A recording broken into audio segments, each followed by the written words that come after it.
नमो भगवते वासुदेवाय। नमस्कार, स्वागत है आपका। सबसे पहले आपको कार्तिक महीने की ढेर सारी शुभकामनाएं। आज की वीडियो में हम कार्तिक महीने के छठे अध्याय का रसपान करेंगे, लेकिन सबसे पहले गणेश जी की कथा से हम शुरुआत करेंगे। एक समय की बात है, एक अंधी बूढ़ी अम्मा थी जिनका एक लड़का और बहू थे। वह बहुत ही गरीब थी। वह अंधी बुढ़िया माई नित्य प्रतिदिन गणेश जी की पूजा किया करती। एक बार गणेश जी ने बुढ़िया माई की भक्ति से प्रसन्न होकर उन्हें दर्शन दिए और पूछा कि हे बुढ़िया माई, मैं तुम्हारी भक्ति भाव से अत्यंत ही प्रसन्न हूँ, कहो तुम्हें क्या वर दूँ। तब बुढ़िया माई सोच में पड़ गई। उसने कहा कि मैं अपने बेटे और बहू से पूछ के तब बताऊंगी कि मुझे क्या चाहिए। तब बुढ़िया माई ने सोचा कि बेटा बहू से पूछ ही लेती हूँ। बेटे बहू से कहा तो बेटे ने कहा कि धन मांग, बहू ने कहा कि पोता मांग। तब बुढ़िया ने सोचा कि बेटा बहू तो अपने अपने मतलब की बातें कर रहे हैं, अतः उस बुढ़िया ने पड़ोसियों से पूछा। तो पड़ोसन ने कहा कि बुढ़िया माई, तेरी थोड़ी ही जिंदगी बाकी है, अपनी आंखों की रोशनी मांग ले। परंतु बुढ़िया को संतुष्टि नहीं हुई। अब वह सोचने लगी कि अब मैं क्या मांगूं। बुढ़िया माई ने गणेश जी से कहा हे गणेश देव, आप मुझे अमर सुहाग दो, निरोगी काया दो, पोता पोती दो। सोने की कटोरी में मेरे पोता पोती दूध भात खाए और अपने चरणों में स्थान दो। इस प्रकार गणेश जी कहने लगे कि हे बुढ़िया माई, तूने तो एक ही वर में सब कुछ मांग लिया, तूने तो मुझे ठग लिया, परंतु मैं तेरी भक्ति से प्रसन्न हूँ। तथास्तु कहकर गणेश जी वहाँ से अंतर्ध्यान हो गए। अब आइए सुनते हैं कार्तिक महीने की छठवें और सातवें अध्याय की संपूर्ण कथा। कार्तिक मास व्रत कथा के छठे अध्याय में नारद जी बोले कि जब 2 घड़ी रात अवशेष रहे तब तिल, कुश, अक्षत, चंदन इत्यादि लेकर शुद्ध होकर जलाशय पर जाएं। नहर की अपेक्षा क्रम से 10 गुना झरना में, झरना से 10 गुना नदी में और नदी से 10 गुना संगम में स्नान करने से फल प्राप्त होता है। तीर्थ स्नान करने से इनका दुगना फल कहा गया है। स्नान के पूर्व विष्णु भगवान का ध्यान करके स्नानार्थ संकल्प ले। फिर तीर्थ में उपस्थित देवताओं को क्रमशः अर्घ का आचमन करते हुए देवों को अर्घ मंत्राचारण। हे कमलनाथ, आपको नमस्कार है। हे कृष्ण, हे प्रबल राक्षसों का नाश करने वाले भगवान, हे पापनाशक, हे कार्तिक मास में नित्य नैमित्य कर्मों को द्वारा किए हुए मेरे पापों को नष्ट करने वाले, आपको बारंबार नमस्कार है। सूर्य का ध्यान करके जल में प्रवेश करें और नाभिर पर्यंत जल में खड़ा होकर विधि पूर्वक स्नान करें। गृहस्थेर और आंवले का चूर्ण लगाकर विधवा स्त्री तथा सती तुलसी के मूल की मृत्तिका लगाकर स्नान करें।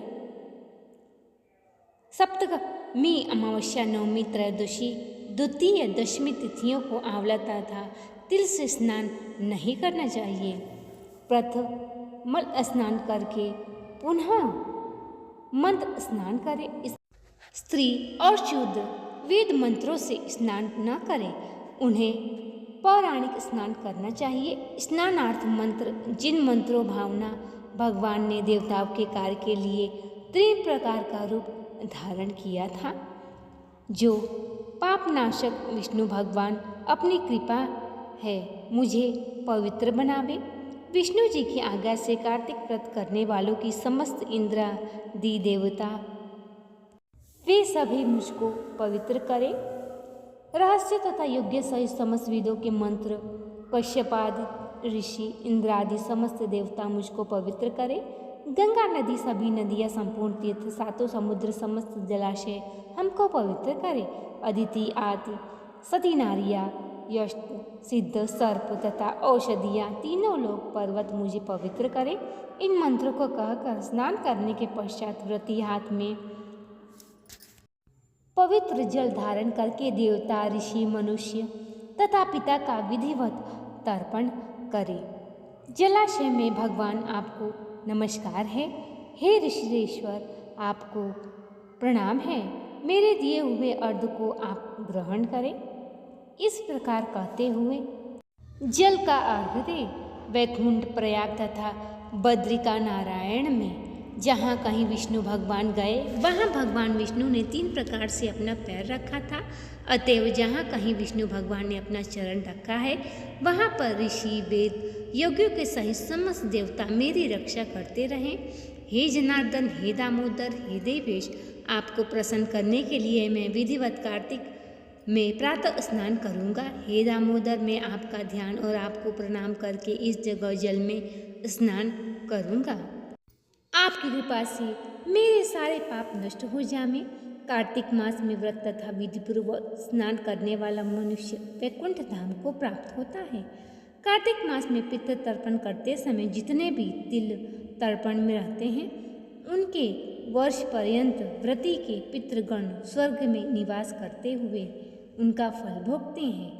तत्पश्चात व्रत करने वाला जल से निकले शुद्ध कपड़े पहने और प्रातःकाल के सब कृत्यों से निवृत्त होकर पुनः विष्णु भगवान का पूजन करना चाहिए।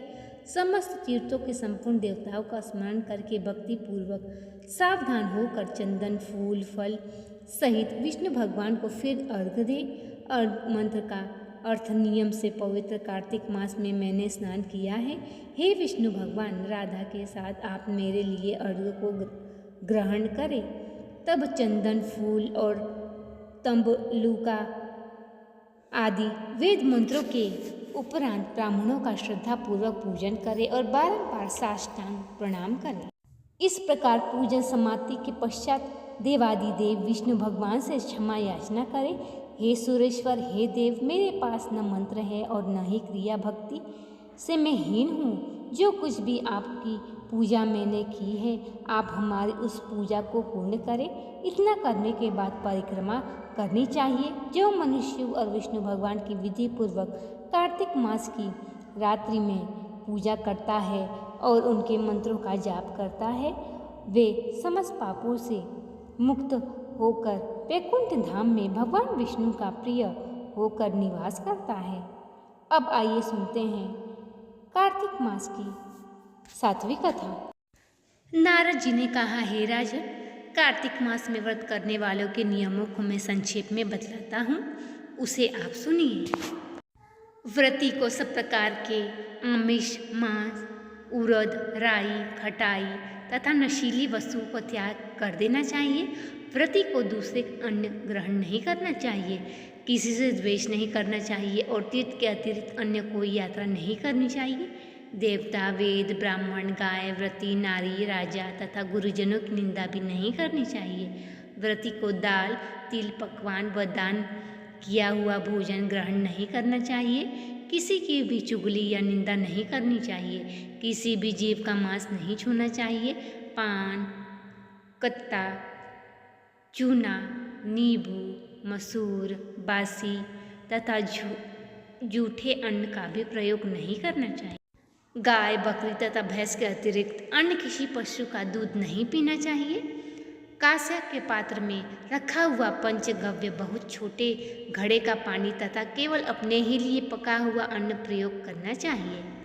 व्रती को प्रतिपदा को कुमड़ा, द्वितीय को कटहल, तृतीय को तरोई, चतुर्थी को मूली, पंचमी को बेल, षष्ठी को तरबूजा और सप्तमी को आंवला, अष्टमी को नारियल, नवमी को मूली, दशमी को लौकी, एकादशी को परवल, द्वादशी को बेर, त्रयोदशी को मट्ठा, चतुर्दशी को गाजर तथा पूर्णिमा को शाक का प्रयोग नहीं करना चाहिए।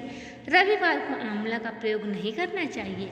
कार्तिक माह में व्रत करने वाला मनुष्य यदि इन शाकों में से किसी शाक का सेवन नहीं करता तो वह ब्राह्मण को देकर ग्रहण कर सकता है। यह विधान माघ माह के व्रत के लिए भी है। देवोत्थानी एकादशी में पहले कहीं की गई विधि के अनुसार नृत्य, जागरण, गायन, वादन आदि करना चाहिए। इनको विधि पूर्वक करने वाले मनुष्य को देखकर यमदूत ऐसे भाग जाते हैं जैसे सिंह की गर्जना से हाथी भाग जाते हैं। कार्तिक माह का व्रत सभी व्रतों में श्रेष्ठ है।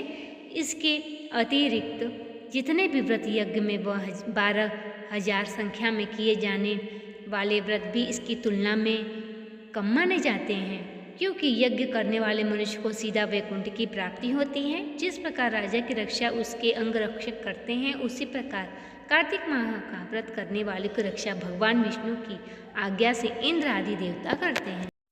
व्रती मनुष्य जहाँ कहीं भी रहता है वहीं पर उसकी पूजा होती है, उसका यश फैलता है। उसके निवास स्थान पर भूत पिशाच आदि कोई भी नहीं रह पाते। विधि पूर्वक कार्तिक माह का व्रत करने वाले मनुष्यों के पुण्य का वर्णन करने में ब्रह्मा जी भी असमर्थ हैं।